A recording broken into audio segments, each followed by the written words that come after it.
नमस्कार. तर आज आपण भरलं वांगे करणार आहेत. तर त्यासाठी लागणारे साहित्य, तर हे पाव किलो वांगे आहेत, 2 कांदे, 2 टमाटे, थोडासा कढीपत्ता, कोथिंबीर, लसूण आणि अद्रक आणि 4-5 हिरवी मिरची. तर आपण भरलेलं वांगे ह्याच्यात काय शेंगदाण्याचं कुटणा खोबरं काय टाकणार नाही, असंच कांद्यात करणार आहे. नेहमी 30 खाऊन कंटाळा येतं. आणि थोडेसे खडे मसाले, मीठ, हळद आणि लाल तिखट, काळे तिखट वापरणार नाही. आता याला कांद्याला कट करून घ्यायचं. आपण जसं भज्याला करतात तसं करायचं.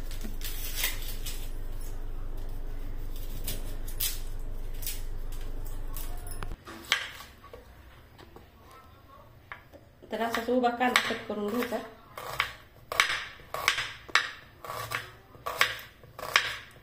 आपण कांदा भाज्याला कसं कापताय तसंच कापायचं.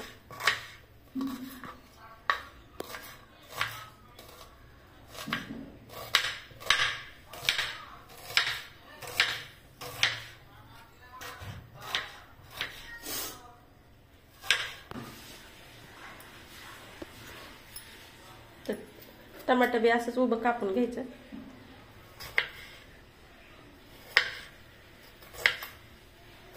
कांद्यासारख्याच त्याचं पण काप करायचं.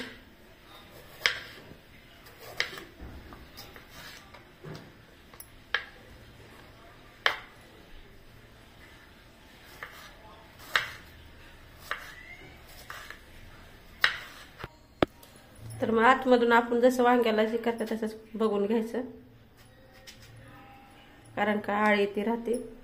आणि ही शेंडा पण ह्या शेंड्यात पण राहतात, तर ती शेंडा पण असा मोडून बघायचा.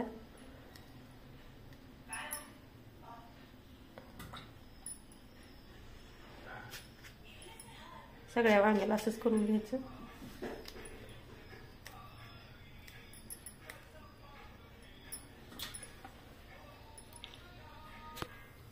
तर सगळे वांगे असे कापून घेतले, ताटामध्ये काढून घ्यायचं.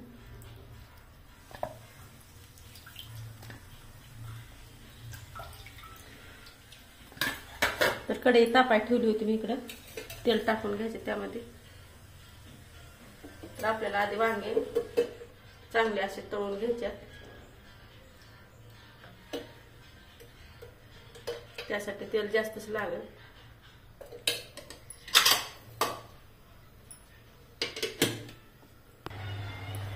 वांगे टाकून घ्यायचे.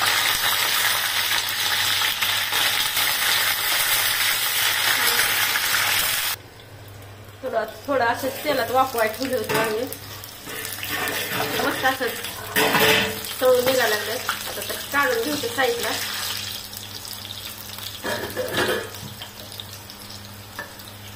छान असं खरपूस तळले.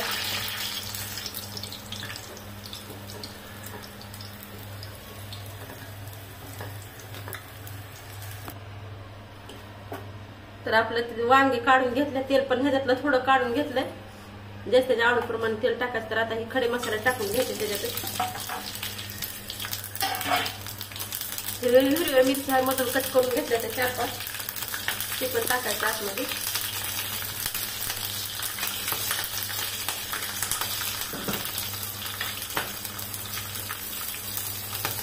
कढीपत्ता आणि कांदा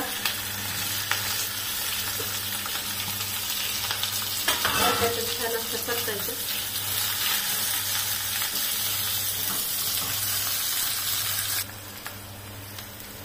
तर कांदा छान असा तळलाय. थोडासा आणखी तळते. पण आता हे अद्रक, लसूण आणि कोथिंबीरची पेस्ट आहे ती टाकून घ्यायची. उकळीत बारीक करून घेतले ते. आणि ते आणखी कांदा त्याच्यावर तळते.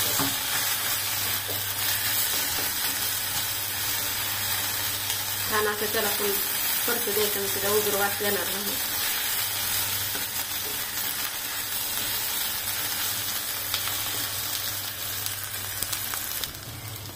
तर छान कांदा ते तळलाय. त्याच्यात हळद टाकून घ्यायची. लाल तिखट ते टाकून घ्यायचं आतमध्ये. ते धना पावडर, जिरा पावडर जी पावडर आहे ते थोडं टाकायचं. नंतर टमाटर टाकायचं. आणखी 5 मिनिट ह्याला असं शिजू द्यायचं तेलामध्ये. तर 2 मिनिटं असं मसाला टाकून ठेवलं होतं वाफवायला. मस्त असा मसाला सरकलाय, छान वास सुटलाय. तर काही इकडं पाणी गरम करायला ठेवलं होतं. थोडंसं पाणी टाकून आणखी 5 मिनिटं शिजू द्यायचं. मीठ टाकलेलं नव्हतं मी. मीठ टाकायचं म्हणजे जास्त लवकर शिजते.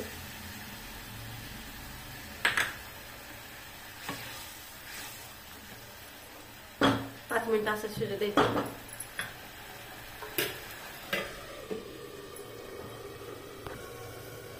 तर मी 2 मिनिटं असं ठेवलं होतं तर छान असं मसाला शिजलाय. आता हे तळून घेतलेले वांगे आतमध्ये टाकून घ्यायचे. खोबरं ना शेंगदाण्याचं कूट काय टाकायचं नाही, असं खाऊन खाऊन कंटाळा येते. तरी तर असं करून भरायचं आणि थोडंसं पाणी टाकायचं. जास्त आपल्याला पातळ नाही करायचं. तर हे आपले वांगे चांगल्याचे तळलेले आहेत, त्याच्यामुळे टाईम पण लागत नाही असं शिजायला. 2 मिनिटं असं ठेवून द्यायचं. तर बघू आपण असं 2 मिनिटं ठेवलं तर छान असं वांगे शिजले. तळल्यामुळे ह्याला काय टाइम लागत नाही. मस्त झाला तर शिजले. काय करायचं तर वरून थोडीशी कोथिंबीर टाकून घ्यायची, कट करून ठेवली होती. जास्त बंद करून घ्यायचं. मस्त आपले वांग झाले खाण्यासाठी तयार. काढून घेऊ साईडला. तर मस्त असं कांद्या आणि टमाट्याचं भरलं वांग खाण्यासाठी तयार आहे. खोबरं ना शेंगदाण्याचं कूट टाकले नाही, नुसतं फक्त कांदा आणि टमाट्यामध्ये केलेला आहे मसाला खडा टाकून. छान लागते असं खायला.